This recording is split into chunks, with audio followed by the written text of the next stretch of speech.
For the creatures alive in the final centuries of the Triassic period, there was no announcement. No warning written in stone, no signal in the sky that could be interpreted by any living animal as the beginning of an ending. Life simply continued, as it always had, generation after generation, until, on the scale of geological time, it didn't. The Central Atlantic Magmatic Province is the name scientists give to one of the largest volcanic events in Earth's history. Beginning approximately 201 million years ago, vast rifts opened across what would one day become the Central Atlantic Ocean, the eastern coast of North America, Western Africa, and Southern Europe.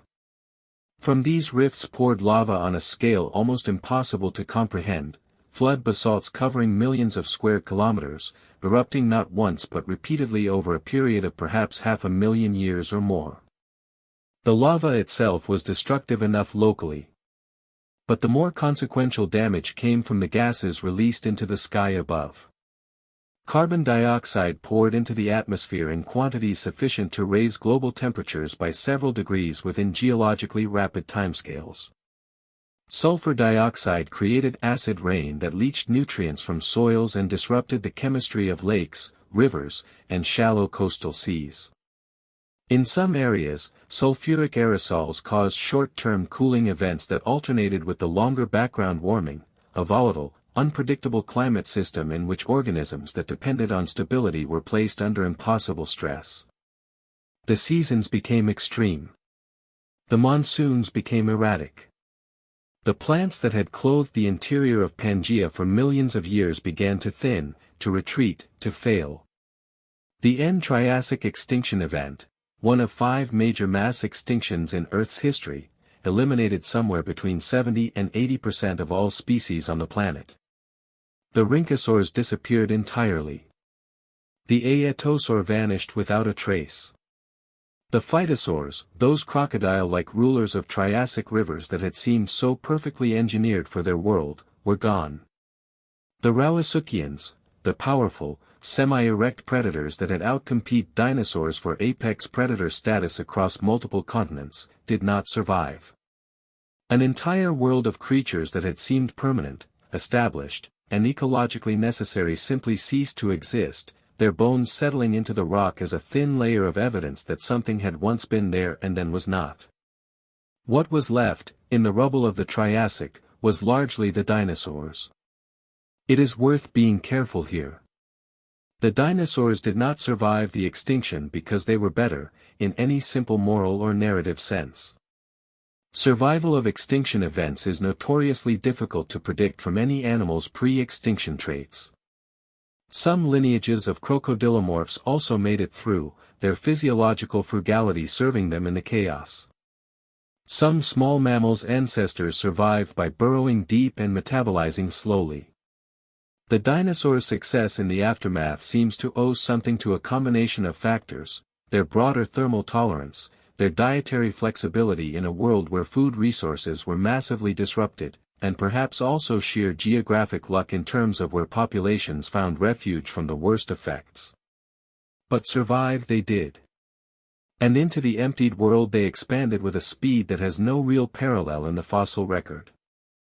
The early Jurassic world that emerged from the ash of the Triassic was diminished and strange. The forests that returned were simpler, the ecological communities impoverished. Food webs that had taken tens of millions of years to weave themselves into complex, layered structures were unraveled in what, geologically speaking, was an instant. What remained was an opportunity, a series of empty niches, open habitats, and an absence of competition that no generation of dinosaurs had ever experienced before. In the red floodplains of early Jurassic Gondwana, Dracovenator regendi prowls the river margins, a large theropod from what is now South Africa, bearing some of the primitive features of early dinosaur predators but already larger and more capable than most things it would encounter in this stripped-down world. It does not need to compete with Rauisuchians for prey. There are none.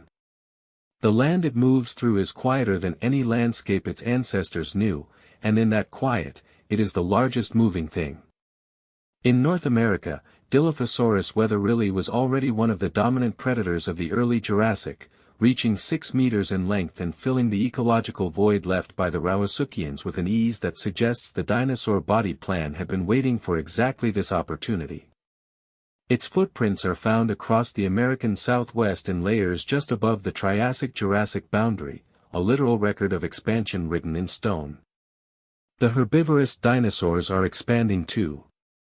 Prosauropods, long-necked, bipedal and sometimes quadrupedal plant eaters that had existed in small numbers through the Triassic, spread across the continents with remarkable speed.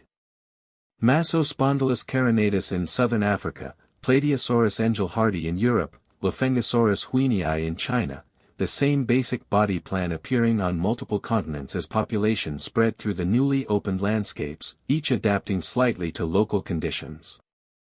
Their long necks allow them to reach vegetation that smaller herbivores cannot. Their size, increasing with each passing generation of selection pressure, begins to provide protection against smaller predators. The food web is being rebuilt, layer by layer. And with each layer, the dinosaurs are not merely participants, they are architects. Somewhere in what will become Europe, a small, feathered dinosaur, an early coelurosaur, picks its way along a Jurassic shoreline, snatching small invertebrates from among exposed roots and rocks. It is not yet what Archaeopteryx will be when it appears, tens of millions of evolutionary years later, but the lineage is there, quietly accumulating the traits, feathers, wishbone, flexible wrists, that will eventually lead to flight. Scansoriopteryx hyomanii, a tree-climbing dinosaur from China's Middle Jurassic, clings to bark with elongated fingers, hunting insects in the forest canopy. E.Chi, a bizarre, membrane-winged glider, experiments with a flight solution that evolution will ultimately abandon, but that demonstrates just how many different directions the dinosaur body plan was capable of exploring simultaneously. Across the recovering land masses, the dinosaurs that survive into the Jurassic are not simply the same animals that existed in the Triassic, now operating in a less crowded world. They are changing. The selection pressures of the extinction and its aftermath are accelerating evolutionary change in ways that will make the early Jurassic one of the most productive periods of dinosaur diversification. Within a few million years of the boundary, the basic outlines of the major dinosaur groups are established: large-bodied sauropodomorphs feeding at height, small agile theropods hunting in the undergrowth, and the earliest ornithischians beginning to establish the lineage that will eventually produce the most diverse group of large herbivores the Cretaceous will know. The Triassic extinction was not the beginning of the dinosaur story. They had already been alive for nearly 30 million years before it happened. But it was the beginning of their world. The chapter before this one belonged to many animals. This world, the one assembling itself in the warming, recovering light of the early Jurassic, belongs, overwhelmingly, to them. And they are only just beginning to understand what that means.